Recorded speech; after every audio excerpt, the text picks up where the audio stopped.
Olá, hoje o Metrópolis entrevista o presidente da Assembleia Legislativa de Alagoas, o deputado Marcelo Vitor. Muito bem-vindo, Marcelo, muito obrigado pela presença. Obrigado pela oportunidade de falar para esse veículo e ultrapassar as fronteiras do nosso pequenino estado. Perfeito. Não tem assunto melhor para começar do que está rolando ali na própria Assembleia Legislativa, né? A gente tinha as eleições para governador. Eu quero saber como é que o senhor vê, como é que o senhor avalia essa decisão do presidente Ulisses Fux de suspender essa eleição. Certamente nós estamos prontos para votar e escolher o governador como manda a Constituição. Se há alguma correção em alguma regra, eu digo que nós fizemos esses atos preparatórios com total boa-fé, observando o que o próprio STF disse e querendo acertar. Agora, a eleição não tem nada a ver com isso. Os parlamentares estão prontos para exercer o seu dever de escolher um governador legitimado, independente da regra que for.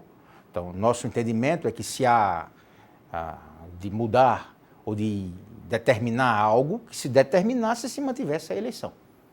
Não temos dificuldades nenhuma, dificuldade absolutamente zero de nos expressarmos e votarmos. Porque esse é o nosso mistério. Estamos prontos para isso. O senhor ficou surpreso com a decisão do ministro? Sim, muito surpreso. Como eu disse há pouco, é um mandamento constitucional, claro, expresso, tanto na Constituição Federal e replicado na Constituição Estadual por força de simetria. 30º dia de vacância, a Assembleia se reunirá, no caso aqui o Congresso, no caso dos estados, a Assembleia, e escolherá o governador que irá terminar o mandato. O tal mandato residual que se chama popularmente de tampão. Então, não aconteceu. Então, isso certamente nós não acreditávamos que poderia passar desse dia sem acontecer a eleição. Nós não acreditávamos. Qual o papel do Arthur Lira em todo esse processo, presidente? Até então, lá no começo da cruzada judicial, até então não tinha papel o deputado Arthur. Por quê? Porque isso começou com uma ação inominada do PSB, que nem candidato tem na eleição indireta, nem candidato na direta tem. E os líderes do Poder Judiciário local, responsáveis de forma correta, irretocável, chamaram o feito à ordem, suspenderam a decisão liminar e asseguraram a eleição para o prazo constitucional. Desta decisão, houve um recurso, enfim, uma ação, outra no STJ, que também manteve a eleição e chegou ao fim ao STF, que suspendeu a eleição até que algumas ADPFs forem ou que sejam, enfim, julgadas. Aí a digital e o DNA do deputado Arthur Lira apareceu, porque foi o PP, o progressista, que movimentou essas demandas junto ao STF. Tá? Então, sim, hoje nós sabemos que é o deputado Arthur Lira que não quer que haja a eleição. Nem com regra A, nem com regra B, nem com regra C, não quer que haja a eleição. Este é o fato. Uhum. E por que o senhor acha que ele não quer essa eleição? Não, eu tenho certeza, eu sei o motivo que ele não quer. Mas qual o motivo? Quais os interesses dele? Direi a você agora. Isso acontece sempre nas eleições. É quando a pessoa não tem voto para ganhar. Quem tem voto para ganhar quer a eleição. Que é o nosso caso. Nós queremos a eleição porque sabemos que temos votos suficientes para eleger o nosso candidato e mais do que isso, somos democratas. Somos pessoas democráticos. Aceitaremos o resultado, seja ele qual for. Agora, não ter a eleição é o resultado que nós não aceitamos. Não interessa a ninguém isso. Caso o candidato do grupo Dantas, né, ele seja eleito governador tampão agora, a ideia é que ele concorra à reeleição, a ideia do MDB é apoiar ele para ser reeleito? Tá, isso mais do que isso, tá? É importante eu eu dizer a você o que vem havendo em Alagoas nos últimos anos. A pré-candidatura do Paulo foi uma candidatura construída ao longo do tempo. Tá, inclusive, o próprio deputado Arthur, em determinado momento, manifestou apoio a ele, antes disso tudo. Então, Paulo já vem disputando internamente no MDB a posição de ser candidato a governador. Até mesmo porque Paulo é MDBista décadas, tá? É o único partido ao qual ele foi filiado, que ele é filiado. E ali ele vinha, obviamente, cumprindo as instâncias da política, conversando com o próprio Arthur, conversando com outros, tentando trazer alianças para o nome dele. Ser candidato na eleição que se avizinha agora em outubro. Então, o fato dele assumir como candidato, como governador residual ou não interfere na candidatura dele, que ele é candidato a governador. Tá? Mas somado a isso, ele goza da confiança dos parlamentares. Os parlamentares se manifestaram querendo votar nele para governador. É uma vitória dele. Por quê? Lhe explico. Paulo é um parlamentar de primeiro mandato, mas que teve uma atuação muito forte. É o líder da maioria. Pra você ter ideia, Tássio, ele é líder de 26 dos 27 parlamentares. Ele lidera um bloco composto de 26 parlamentares. É o maior bloco da história do parlamento alagoano. E ele lidera. O presidente da CCJ é um parlamentar muito habilidoso. E um ser humano de muito fino trato, delicado, competente. E isso vai deixando ele habilitado para concorrer. E aí, em virtude de tudo isso que eu disse, ele se transformou naturalmente no candidato agora. Foi cogitado lá atrás que eu poderia ser o candidato, eu nunca fiz esse movimento majoritário. E aí sobrou para que ele fosse o candidato, mas por competência dele, né? Por reconhecimento do colégio eleitoral, que hoje são os parlamentares, dessa liderança que ele exerce.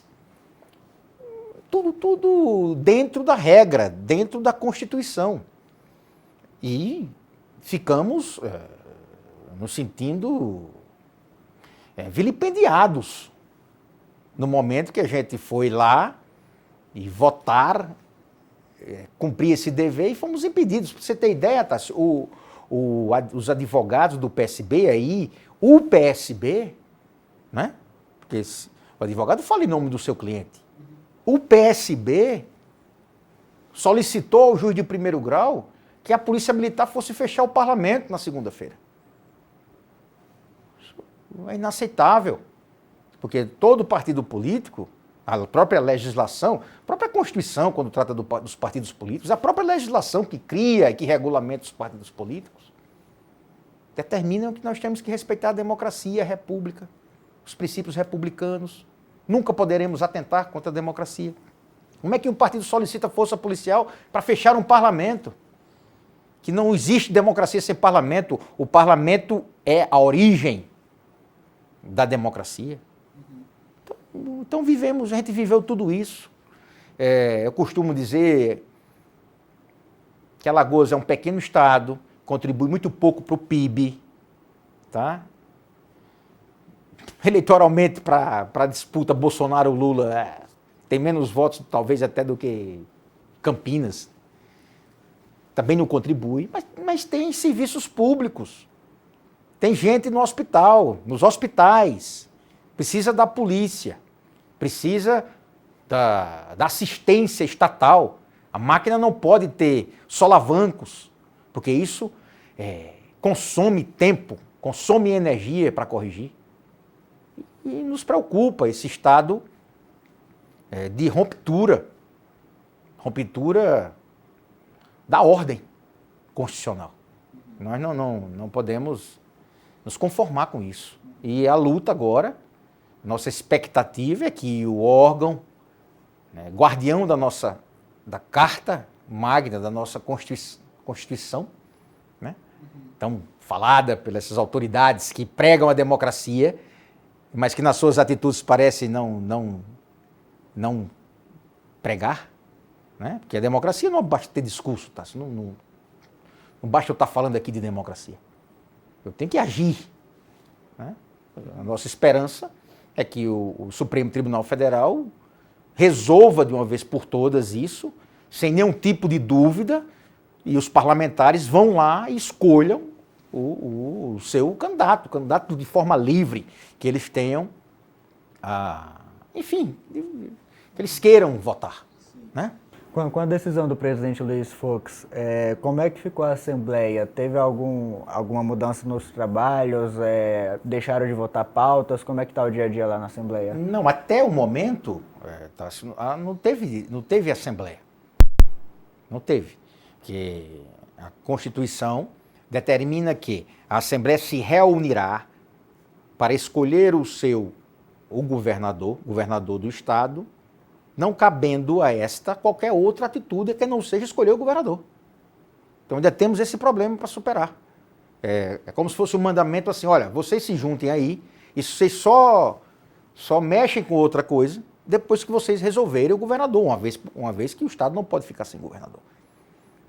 Então todos nós fomos pegos de surpresa. Eu imediatamente vim aqui a Brasília solicitar ao gabinete do ministro que pudessem me ouvir, para que eu me manifestasse como representante do Legislativo, e irei retornar amanhã para Alagoas para termos uma grande reunião com os partidos que fazem a base de apoio da nossa candidatura, repito, da candidatura do Paulo, que só os partidos que declaradamente votam já no Paulo na eleição de outubro, esses partidos já representam 18 parlamentares, tá? E decidir que atitude política tomarmos. Mas estamos sem saber o que fazer. Entendeu? Tá?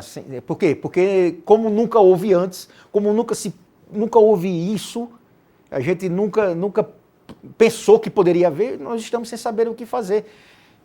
A verdade é essa. Quando o senhor disse que veio aqui visitar o gabinete do ministro, foi o ministro Gilmar Mendes? Porque na decisão do presidente, ele suspende a eleição e consigna que, ele consigna isso lá na decisão dele, que até que o relator das ADPFs movidas pelo progressista se manifeste. Sim. Então é como se a decisão dele fosse vinculada à manifestação do ministro relator. Aí ou seja, passou a bola para o ministro relator. Sim. E dito isso, os nossos advogados, os procuradores, eu vim para cá para solicitar uma audiência ao gabinete para passar o que houve, o que aconteceu, a nossa visão, além de me manifestar fisicamente nos autos. Ele deu 48 horas para que o presidente da Assembleia se manifestasse. Nós fizemos essa manifestação no mesmo dia. E a gente veio para cá também para fazer essa manifestação pessoal ao gabinete, despachar, como a gente no direito fala, despachar com o gabinete. O senhor conseguiu conversar com o ministro? Conseguimos.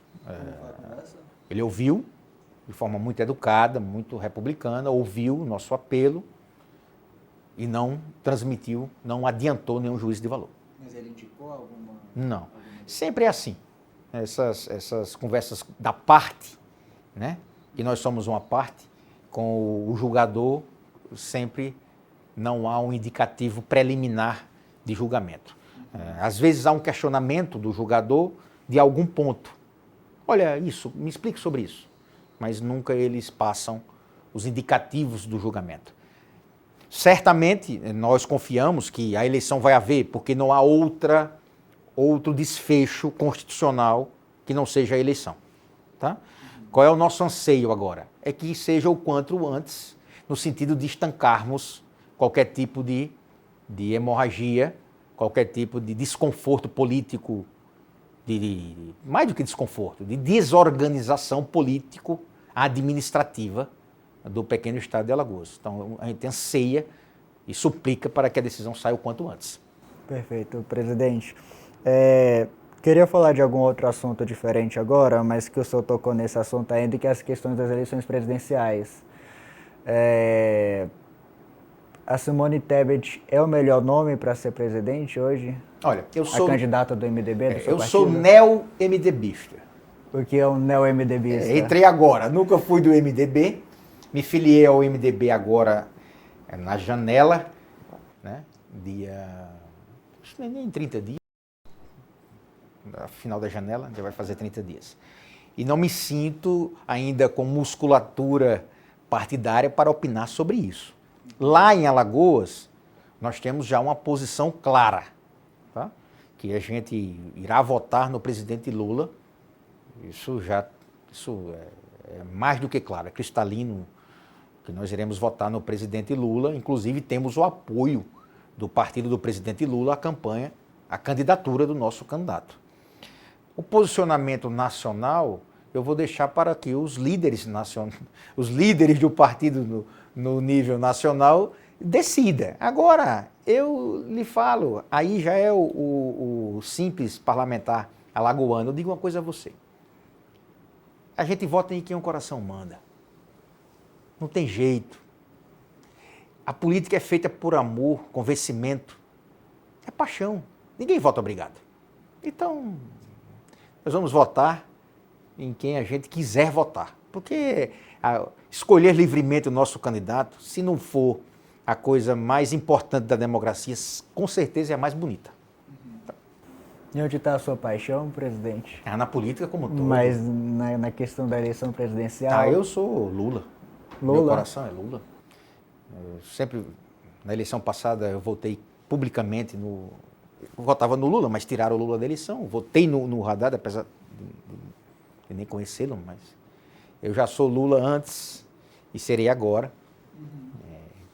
Tenho um sentimento todo romântico por ele também. Perfeito. Gosto dele. Perfeito. Também tem outro assunto, esse que a gente não tocou, mas que a gente não poderia deixar de falar tratando de Alagoas. Alagoas vive a questão do afundamento, né, lá em Maceió. A gente fez, inclusive, não sei se você teve a oportunidade de ler uma reportagem especial sobre isso, ganhou o prêmio no ano passado, do Rafael Veleda. Mas eu queria ver com o senhor, primeiro, como é que o senhor vê toda essa questão e qual a solução disso? Como é que o senhor consegue enxergar uma solução para isso?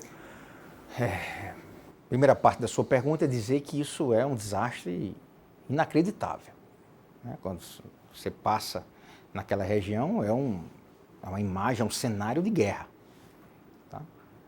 A solução disso é muito complexa. Queria eu ter convicção de como resolver. Agora, o que eu tenho certeza absoluta é que o estado de Alagoas e o município de Maceió tem que ser reparado. As pessoas, claro, mas os órgãos também. Tanto Alagoas como o município de Maceió tem que ser reparado. Aquilo trouxe um prejuízo enorme, social, financeiro, tanto para aquelas pessoas que viviam ali, como para os cofres públicos. E até agora, essa discussão ainda não foi feita de forma contundente. Tá? A empresa avançou muito nos entendimentos com os particulares, deixou de lado as tratativas com o poder público, mas, olha, no momento em que esse desastre trouxe evidentes prejuízos aos cofres do município de Maceió e do estado de Alagoas, prejudicou a todos, não só os moradores de ali. Fazemos políticas públicas com recursos. A longo prazo, isso pode trazer consequências que a gente ainda não contabilizou. Então, o que eu defendo é que a gente entre de forma contundente para ressarcimento dos cofres públicos, tanto do município de Maceió quanto do estado de Alagoas. Perfeito. Duas perguntas. Você acha que houve omissão do Estado, nesse caso, e houve vamos usar o jargão popular, existiu uma passada de pano para a Braskem? Acho que não, pelo contrário, eu acho que houve até um assodamento na busca da responsabilização da Braskem, sabe? MP Federal, Defensoria Pública, Estado, Município, ali teve um determinado momento que parecia, a gana era tanta que parecia que algum órgão queria ser o dono da resolutividade. E acabou que criou ali na minha humilde opinião, uma confusão meio política e técnica de como fazer a coisa acontecer da melhor forma. E lhe explico, isso foi uma coisa assim, pelo menos Alagoas, a gente nunca conviveu com algo desse tipo. Talvez eu acho que o Brasil nunca conviveu com algo desse tipo, né? Conviveu com algo desse tipo. E aí faltou expertise, porque esse nome expertise, rapaz, tem um valor que a gente não sabe, que é o chamado know-how. Faltou isso, faltou expertise. Como é que nós vamos lidar com isso? E aí houve o quê? Houve todos foram proativos, tentando arrumar uma solução e está aí. E está isso agora na mão da justiça, porque há uma grande ação coletiva para tratar de todos esses temas, onde o próprio judiciário, em determinado momento, foi protagonista. O próprio judiciário alagoano, em determinado momento, protagonizou essa ação. E aí ficamos nisso. Ficamos nessa luta, vamos dizer assim, para quem fará mais e quem resolverá mais. Eu costumo dizer, de forma humilde, Tássio, que quando há um conflito, alguém maior tem que chegar para resolver o conflito, tá? Então, o que é o governo federal em uma nação como a nossa, uma república federativa? O que é o governo federal? Ele é, além de tudo, ele é o grande coordenador das políticas públicas. Ele é o grande guia, ele é o farol. Então, a meu ver, ali naquele momento, o governo federal, que era quem tinha as maiores e as melhores mentes e os melhores órgãos e as condições, até mesmo porque você sabe que os órgãos federais que tratam disso são de natureza federal, tá? Por competência, inclusive. Tinha que ter adotado aquele problema. Esse é o meu ponto de vista. Até mesmo para evitar isso, para evitar essa disputa por quem é o salvador da pátria. E o governo federal deu uma recuada, talvez por inabilidade ou por também falta de coragem administrativa, de coragem institucional. E aí, né, que eu digo a você é isso, quando tem conflito, Tássio, o maior tem que chegar e botar as cartas na mesa, assumir a responsabilidade, porque não todo mundo é povo. É o povo de Maceió, é o povo de São Paulo, é o povo de Brasília, e todo mundo é Brasil. Então tinha que ter chego o governo federal de forma contundente para trazer resolução e botar tudo na mesa. Se eu posso apontar algo, repito, isso é muito complexo, mas se eu posso apontar algo que eu senti falta, foi isso. Perfeito. Perfeito. Então, presidente, acho que é isso. Para finalizar, o senhor tem algum recado, alguma coisa que o senhor queira falar? Estamos vivendo esse momento histórico negativo em Alagoas, que é a não possibilidade do parlamento exercer o seu dever de escolher um governador para o resto do tempo, político, né? Um dever político sagrado pela nossa Constituição, mas não poderia de fazer uma propagandazinha do meu querido estado. Alagoas é um estado que vem se desenvolvendo muito, exemplo nacional de equilíbrio fiscal. Estamos sendo o estado que mais investe com recursos próprios. Isso nominal, é um dado interessante. Nominal, quanto mais proporcional.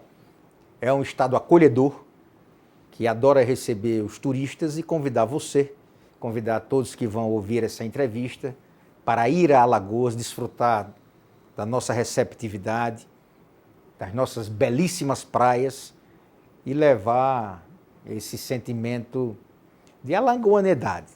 A gente é muito orgulhoso do nosso estado e toda vez que a gente tem a oportunidade de falar para fora dos limites de Alagoas, a gente convida o Brasil para conhecer a nossa Alagoas. Então sintam-se todos convidados. Perfeito, presidente. Agradeço a sua participação e sinta-se à vontade aí a voltar aqui novamente. Muito obrigado. Eu fico muito feliz e me sinto lisonjeado de estar aqui com você. Perfeito. Hoje nós entrevistamos o deputado Marcelo Vitor, presidente da Assembleia Legislativa de Alagoas. Siga-nos nas redes e acesse o nosso portal. Até mais.